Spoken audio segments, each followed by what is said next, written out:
Hi, thanks so much for joining today. I am going to be talking about WordPress websites, specifically what's coming up for WordPress, what WordPress is all about, and also mainly about website design best practices. So let's just start with a little overview of who I am. If you haven't met me before, I'm Tara Clays, and my agency is Design TLC. We specialize in WordPress websites for small schools, enrichment programs, and I am really involved in the WordPress community and have been for over 10 years. I love WordPress and love helping people with it to make it serve them in the best ways that it can.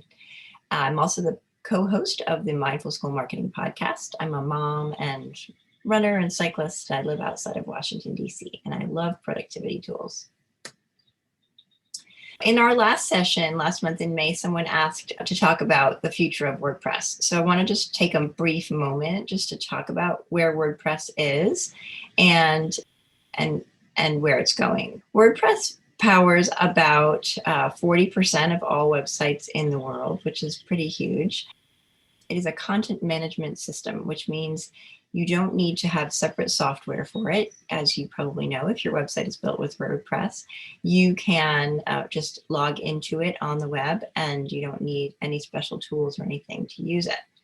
It runs with a database and with files. It uses a code structure called PHP so that you can enter your content into the website and it gets stored in a database. A couple of years ago, WordPress changed its editing backend to use a new editor called Gutenberg. You may have seen this. It's basically built with blocks. It was designed to make editing easier. It was designed to sort of compete a little bit with some of the builders like Squarespace. And it allows you to have a bit more control over your layout as well as the elements that you can put on your page. What's coming is even more development of this block type editing, including full site editing. That means there won't be that customizer anymore. You'll be able to actually build your header and your footer sort of almost with a drag and drop type of functionality. And then multilingual support is something else that WordPress is working on for the next iteration of the core software. In this video, I'm not going to have you watch this, but there are a couple of videos available for WordPress that I will share as part of this presentation. And these videos talk a little bit about Gutenberg, about the block editor, what it's for, what the future of it is, and how to use it a little bit as well. So I'm going to share 3 videos in this presentation that you'll be able to watch on your own time. So let's now jump into design. The best practices for design, I'm going to start by talking about navigation. When you're looking at a website, it's important to think about it wanting it to be user-friendly and wanting it to be familiar to people. And also, what we think about when we read a book is how people read their website. They read it from top to bottom, left to right. So that's why we put the logo oftentimes in the upper left and then the menu or the navigation in the upper right, the way that the eye follows the content.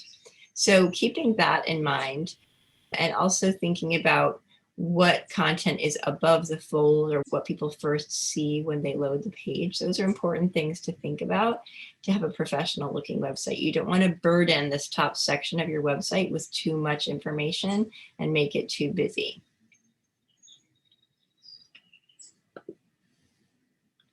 So here's an example of a website that is not utilizing a layout that's easy to follow. It has very hard to see navigation on the side.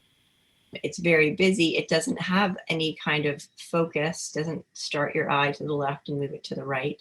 So this is an example of what not to do. This is also an example of what not to do because we want the navigation to be very clean and simplified and condensed into silos with top level navigation, not 2 rows of navigation. This is too much, it's overwhelming. And again, it's okay to have a centered logo, but just remember that the eye really follows from left to right.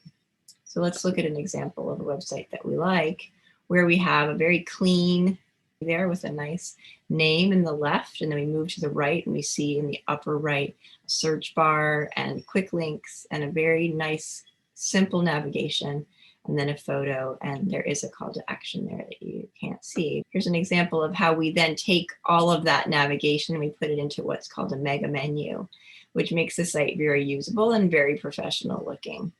Let's talk about photography. Photography is really a critical part of your website. You probably know that. It is how you engage and how you first bring a user into your school. So having great photography is really important, and it's a great opportunity for you to communicate your message. That means don't use a photo of a big group of people with their backs to the camera or milling about with no focal point, no call to action. You may have a great facility and that's really nice, and there are places on your website to use that, but probably not in the main top section of your homepage. And even then, you would be nice to have a student in the picture or to have some kind of message along with it so that it's just not a picture of a room.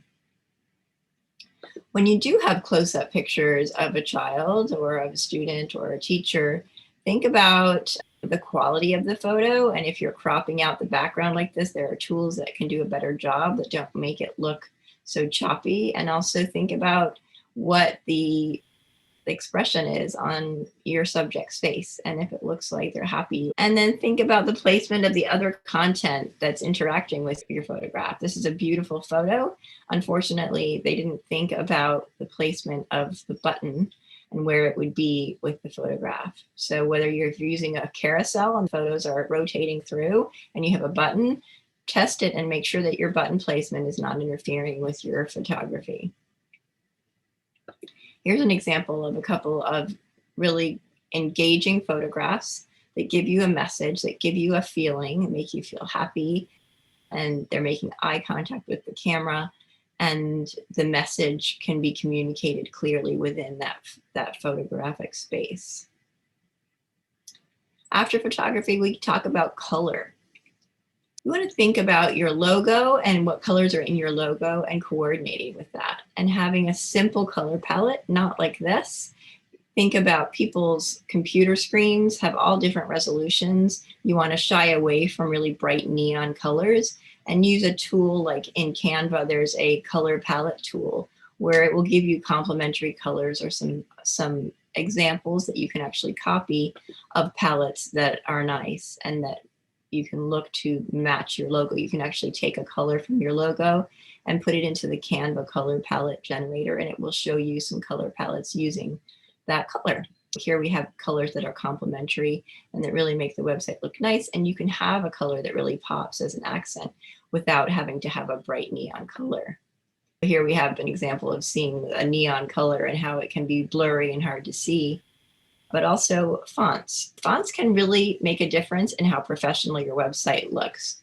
It might be cute and fun if you're a school to think about having a very kid-like font, and there may be places for that, but you are also a professional organization, and so you want to make sure that you're using font styles that are easy to read and that look like they have been thought through and that they coordinate with each other and complement each other. Here's an example of somebody who's probably using what they think is a very cute font, but they're using a combination of too many fonts. And it doesn't look as professional because the font is a little bit immature looking. This is an example of centering text. Centering text is also a giveaway that a site wasn't designed by someone who has experience with design. Just like we talked about with the F layout and the layout of your page, you want to make sure that you make your body text easy to read. And when the eye has to bounce around to centered text, it makes it harder to read. It also leaves kind of awkward spaces around it. So for more than 3 lines, it's better to left justify the text. It's much easier to read and it looks much cleaner and more professional. This also is a very long line length. So it's better to have more white space around the side and have a shorter line length than what you see here. This is too long. It's too much for the eye to follow.